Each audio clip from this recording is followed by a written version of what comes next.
Hey ESL students, I'm Teacher Lisa and welcome back to ESL Speaking Corner. Are you ready to level up your English and sound more like a native speaker? You know how sometimes native English speakers say things that just don't make sense? That's probably because of their frequent use of idioms.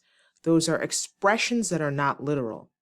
On average, native English speakers use idioms about every 2 minutes, so you need to know them. I'm launching a new conversation series called Going to New York. The title of Lesson 1 is Matthias Calls Takashi. So here is the backstory for this series. Matthias is from Brazil and Takashi is from Japan. They reunite over the phone. They want to study English together, but in New York. So Matthias thinks Takashi should join him in the Big Apple or New York to brush up on his English. So we'll be learning common idioms from 20 fun dialogues as they talk to different ones in New York, including their English teacher, classmates, friends. And remember, if a native English speaker knows these idioms, so should you. We're going to do 4 steps. First, you'll listen to the dialogue to train your ear. Next, you'll read the exact transcript. It's a perfect chance to practice your pronunciation and intonation. Then, you'll solidify your understanding with a matching exercise. And finally, you'll reread the dialogue to see how much more you understand.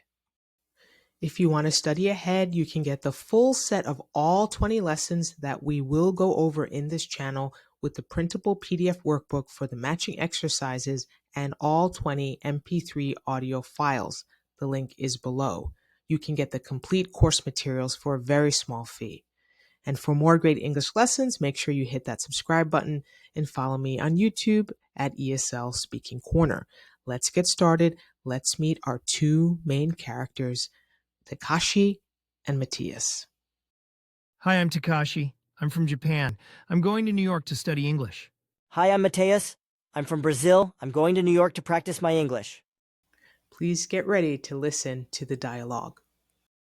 Hello? Takashi, it's Matthias, your long-lost friend. Mateus from Brazil. How did you track me down?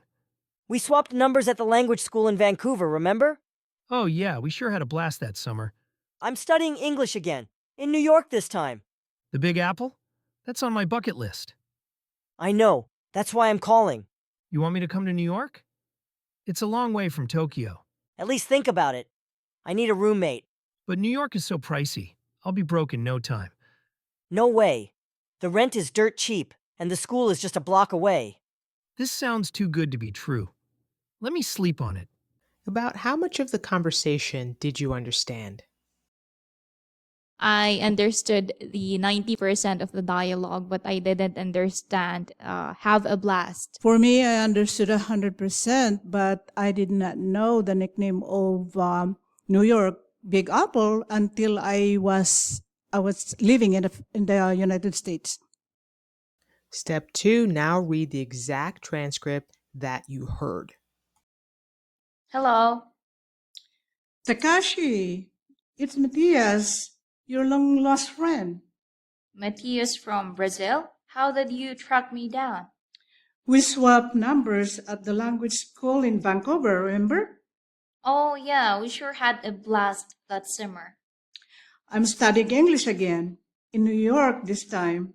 The Big Apple? That's on my bucket list. I know, that's why I'm calling. You want me to come to New York? It's a long way from Tokyo. At least think about it. I need a roommate. But New York is so pricey, I'll be broke in no time. No way, the rent is dirt cheap, and the school is just a block away. This sounds too good to be true. Let me sleep on it. Step 3, do the matching exercise. Okay, so the idioms we're trying to match are long lost friend, track someone down, swap, have a blast, bucket list, pricey, in no time, broke, dirt cheap, sleep on it.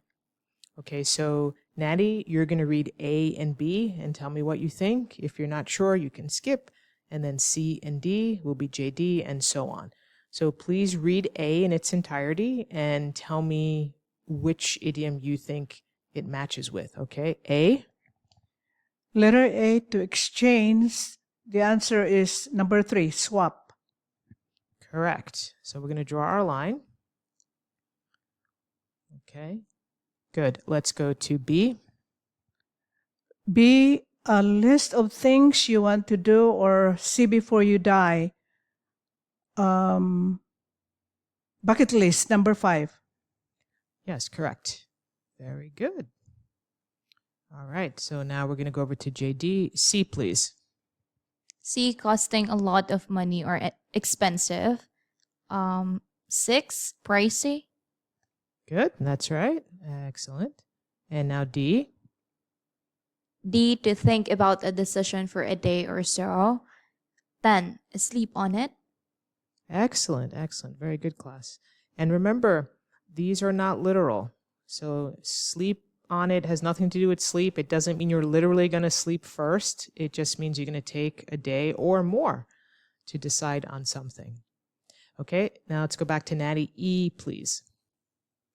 Very inexpensive. 9, dirt cheap. That's right. And it has nothing to do with dirt, right? It just means very dirt cheap, really inexpensive. Good. Let's go to F. Letter F, very soon, quickly. 7, in no time. That's right. In no time. Very good. Let's go back to JD. G. To work hard to find someone. 2, number 2, track someone down. That is right. Good. Let's go to H. A friend you haven't seen or spoken to in a long time. Long lost friend. 1. Good. Yes. That's right. Very good. And your friend is not lost, right? Long lost friend. So it has nothing to do with, calling the police. You can't find your friend. It's just an expression. It's just an idiom. Let's go to the last two. I. Letter I, to have a great time. Have a blast, number 4. Right, good. And that's the one that JD asked about. So it means to have a good time. Like I had a blast at the beach. I had a blast on my vacation. And the last one, the most difficult one, J. J, poor, having no money. 8, broke. Right, it's the only one left. So broke. So it has nothing to do with like I broke something or something's broken. And the final step, reread the dialogue again to see how much you understand. Hopefully now you can read it with close to 100% comprehension. Amazing work, everyone. You just mastered the key idioms from Conversation 1. Thanks to our mock students, JD and Natty, they showed you really how to best use this course to get the most out of it. To truly lock in these new expressions, make sure you download the full workbook and all of the matching exercises and the full answer key for you to self-check your work for all 20 conversations. We'll be doing all 20 right here on YouTube. The link is in the description for the workbook and audio files. Don't forget to tune in again for lesson number 2, where we'll learn even more everyday idioms. So if you have any questions, anything that we've covered today that still does not make sense, drop them in the comments. Happy studying, and I'll see you next time.